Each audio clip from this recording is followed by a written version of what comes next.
नमस्कार। हमारे देश की गवर्नमेंट कितना भी मना करे कि सोना चांदी नहीं खरीदना है, पर खरीदना पड़ता है। इस वजह से खरीदना पड़ता है कि शादी विवाह हिंदू धर्म के या कोई भी धर्म के हिसाब से चले तो शादी बिना सोने के वजह से नहीं होता है। इस वजह से कि सोना जैसा शुद्ध कुछ नहीं होता है। तो हम बात कर रहे हैं टाइटन की। टाइटन का बिजनेस मॉडल बहुत अच्छा है। टाइटन का क्या काम करती है कि वो आपका ज़मीन रहेगा, आपका शोरूम रहेगा, बस अपना मोहर थप्पा या अपना जो ब्रांड है वो बना कर देगी, बस आपको बेचेगी। अच्छा, टाइटन जो है कि पहले आज से 20 साल 25 साल पहले देखा जाए तो टाइटन पहले घड़ी बनाती थी, जो कि सबके हाथ में रहता था। और जैसे जैसे समय बदला उस तरह अब घड़ी निकल गई है डिजिटल, जो कि आप उसमें देख सकते हैं। उसके बाद चश्मा निकल गया है। तनिष्क नाम भी बदल गया है। कुछ दिन बीत गया तो समय के अनुसार तो तनिष्क नाम का चश्मा और ज्वेलरी घड़ियां भी बिकती है, जो कि एकदम नई नई मॉडल की आती है। तो इसमें बच्चों से लेकर बुजुर्गों तक का इसमें जो प्रोडक्ट है बनाया गया है, ताकि सबको पसंद आए और इसका व्यापार बहुत अच्छे तरीके से चलता है। इसको ज़्यादा खर्च नहीं पड़ता है, क्योंकि जगह का न रूम भाड़ा देना पड़ता है न कुछ देना पड़ता है।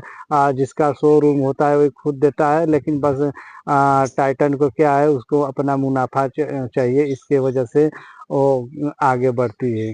अच्छा, शुरुआती दौर में सन 2002 में 2003 में बताया गया था कि राकेश झुनझुनवाला ने 2-3 रुपए के हिसाब से जो कि शेयर खरीदा था, जो कि उनका 2-3 साल में अच्छा चल दिया शेयर। जो कि चल दिया तो उनको जब उसका रिपोर्ट जब स्टेटमेंट देखे सब अच्छा था, तो उसमें और भी शेयर खरीदे, जो कि धीरे धीरे उनका बहुत बड़ा फायदा हुआ। आज बताया जाता है कि 5,000 के ही निवेश से राकेश झुनझुनवाला 45,000 करोड़ के पास पहुंचे हैं।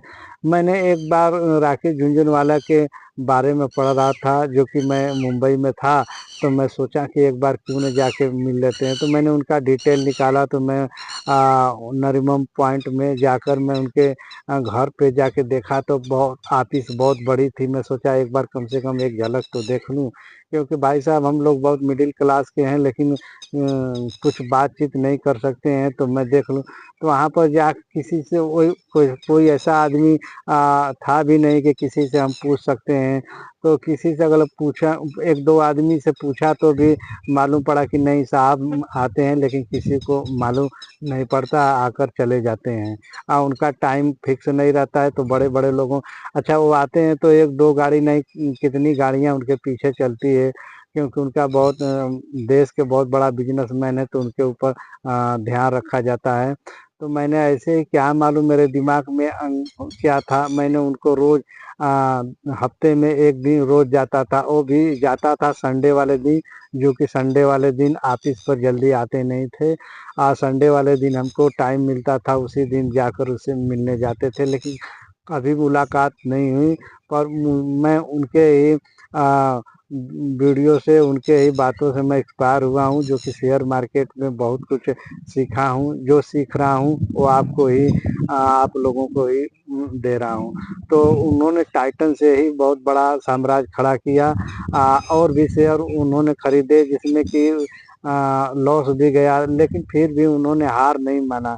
तो उसका मेन कारण क्या है कि जो राकेश झुनझुनवाला साहब का, कि वो लॉन्ग टाइप पर विश्वास रखे थे। वो क्वार्टरली रिजल्ट देखते थे, अनाउंसमेंट देखते थे, कंपनी और डायरेक्टर बोर्ड क्या बोलता है उसके बारे में समझते थे।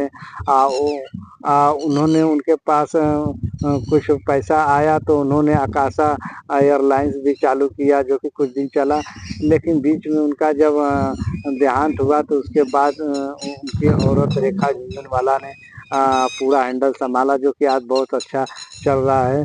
तो मैं प्रयास करूँगा कि आने वाले समय में भी कोशिश करूँगा, कम से कम उनसे नहीं तो उनके किसी गार्जियन से एक बार तो कम से कम मुलाकात हो जाए, ऐसा मैं करूँगा।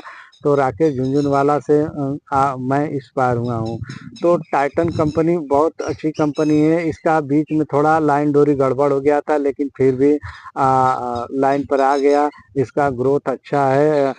अच्छा, मैं ये वीडियो केवल जानकारी के लिए बनाता हूँ, ये निवेश सलाह नहीं है। निवेश करने से पहले थोड़ा सोच समझ कर अपने वित्तीय सलाहकार से ही सलाह लेकर निवेश करें। ये वीडियो केवल जानकारी के लिए बनाता हूँ।